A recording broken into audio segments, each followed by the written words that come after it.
Bago pang gulo sa Senado kanina, nanawagan si Senador Bato de la Rosa ng anyay mapayapang prayer rally sa Senado. May balak din siyang umapila sa mga kapwa-graduate ng Philippine Military Academy, gayon din sa mga sundalo at pulis. Ating saksihan. Meron na po mga operatiba ng NBI at ng CIDG ang pupunta dito para ako'y arestuhin.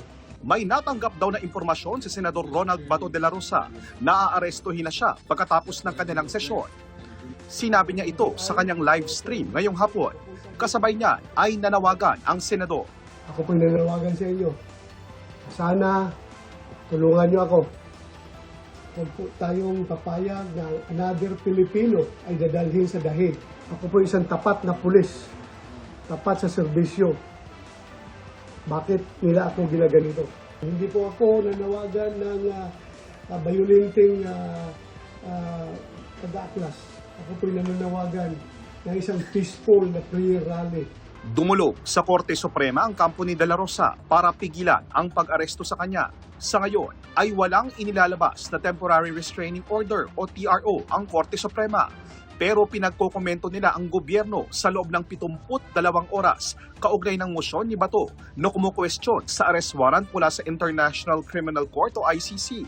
Noong nakaraang taon, isang araw matapos arestuhin si dating Pangulong Rodrigo Duterte, sinabi ni De La Rosa na handa siya sakaling may arrest warrant na laban sa kanya. Pag mapa-arrest ako, pag may arrest warrant na, I can join the old man and hopefully makatulong ako doon sa kanya, maalagaan ko siya doon. Pero sa panayam sa kanya kanina, tila nagbago na ang posisyon niya tungkol dito. Pareho pa kayong kapwa detainee, walang assurance na magkasama kayo doon sa isang silda or isang building, hindi mo alam kung saan kayo ilalagay at very strict ang policies nila doon.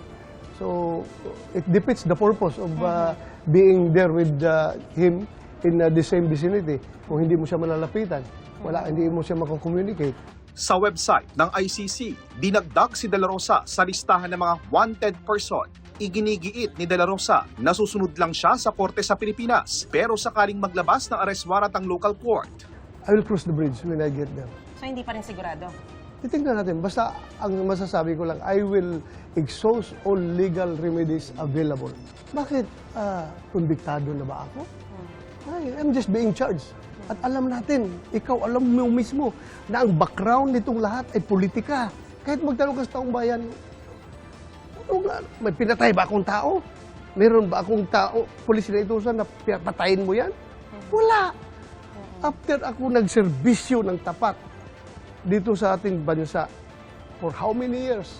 Tuloy ang panawagan niya kay Pangulong Bongbong Marcos na huwag siyang isuko at kung di pakinggan ay maghahanap siya ng ibang makapagbibigay sa kanya ng suporta. Hindi ako magtatago, kundi mag-aapila ako doon sa aking mga kapwa PMAers. Mag-aapila ako sa mga sundalo ng Armed Forces of the Philippines, sa aking mga mahal na mga kapulisan, sa Philippine National Police at lahat na mga uniform personnel sa ating bansa. Taps, Kinanta pa niya ang bahagi ng Philippine Military Academy o PMA para idiin ang kanyang punto. Our country free! Alright. Yun po ang pinakabuod ng aming PMA hymn. Okay. Lahat kami ay ayaw magpa-oppress sa mga dayuhan. Maliwanag sa mga PMAers dito, ini-invoke niya yung alma mater song for personal reasons na nagpapa-victim effect siya, hindi naman siya biktima rito. Ang biktima rito, yung mga pinapatay nilang libo-libong Pilipino. Paglilinaw ni De La Rosa, hindi bayolente kundi mapayapang hakbang ang hiling niya sa mga taga-PMA. At matapos ang ilang araw na pagtangging sagutin kung bakit bigla siyang nagpakita matapos ang halos kalahating taong pag-a-absent sa Senado, umamin si De La Rosa na iniwasan talaga niya ang warrant of arrest ng ICC. I know that there was a threat to my liberty. Alam kong merong warrant of arrest ng ICC. Kaya ako,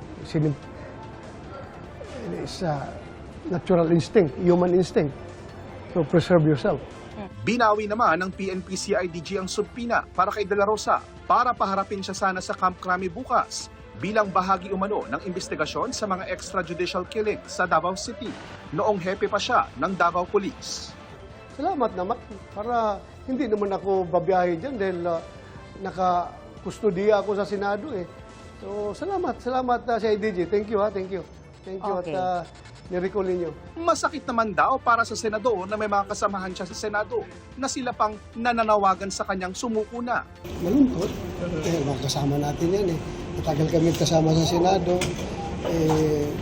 Ganun-ganun na lang tayo na parang umalis ka dito. Hindi ka na,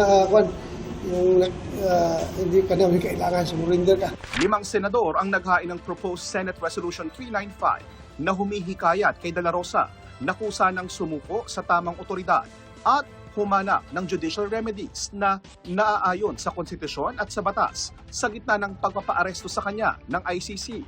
Paglilinaw ni Lacson, hindi nila gustong pasukuin si De La Rosa sa ICC, kundi sa lokal na korte. No. Naintindihan ko rin yung pinanggagalingan niya. Lalo na especially sa akin kasi nga magkasama kami matagal. It is unfortunate na na-misinterpret niya yung reso. Kasi ang understanding ko doon, i-exhaust lahat yung legal remedy, judicial remedy. Tapos kung na-exhaust, sinabi na ng court, nag-issue ng order, authorizing yung then that's the time na mag-surrender siya voluntarily. Yun. Meaning? Which is not contrary do sa position ni Senate President Cayetano. Di ba sabi niya, once na maglabas ng order ang domestic court, tapos hindi niya. But the surrender you're talking about is to a local court, not to ICC. To local court. Pero paniwala ni De La Rosa, kahit na sa lokal na korte siya sumuko, sa ICC pa rin daw ang bagsak niya. With the present government, saan ka mapapunta niyan after proper authorities? Di ba? With the present government. Yung kay President Duterte nga, hindi nga dumaan ng proper authorities.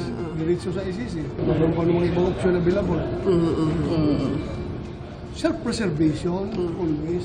Ako po si JP Soriano, ang inyong saksi.